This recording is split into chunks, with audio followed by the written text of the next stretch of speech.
پھر یہاں پر عوامی ایک وسوسہ ہوتا ہے یا عوام کو مس گائیڈ کرنے کی کوشش کی جاتی ہے کہ بھائی دیکھیں رفع یدین کرنے کے حوالے سے تو اتنی حدیثیں ہیں، بخاری شریف میں ہے، مسلم شریف میں ہے، سیاہ ستہ میں ہے، فلاں فلاں کتاب میں موجود ہے، اتنے صحابہ نے روایت کیا، اور رفع یدین کو ترک کرنے کے حوالے سے کتنی روایات موجود ہیں۔ حالانکہ دونوں طرف روایات جو ہیں وہ کافی موجود ہیں، لیکن بعض اوقات یہ ایک وسوسہ دیا جاتا ہے کہ جہاں حدیثیں زیادہ ہوں گی اس پر عمل کیا جائے گا، اس کے مقابلے میں جو کم احادیث ہوں گی تعداد کے اعتبار سے، سند کے اعتبار سے، ان پر معاذ اللہ عمل نہیں ہوگا۔ تو یہ کوئی اصول ایسا نہیں ہے جس کو علماء نے بیان کیا ہو، فقہاء نے بیان کیا ہو، یا امت کے مجتہدین نے اس کو تسلیم کیا ہو۔ آپ قرآن مجید برہان رشید میں دیکھیں، قرآن مجید میں کئی مقامات پر آپ کو اس بات کا بیان ملے گا کہ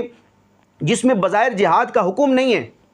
یعنی جو مکی صورتیں ہیں، جو مکے میں آیات نازل ہوئی ہیں، ان میں جہاد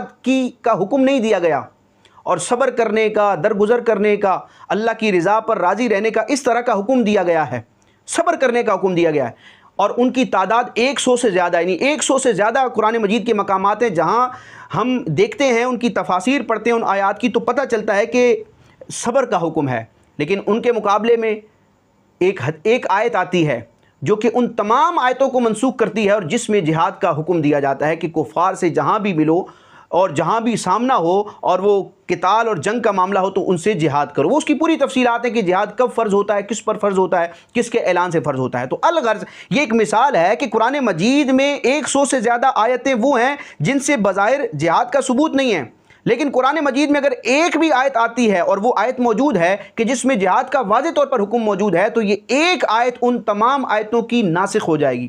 تو اس طرح ہم نے حدیث کی تعداد، حدیث کی سندوں کی تعداد نہیں دیکھنی، بلکہ یہ دیکھنا ہے کہ نبی کریم علیہ الصلوۃ والسلام کا کون سا فرمان پچھلے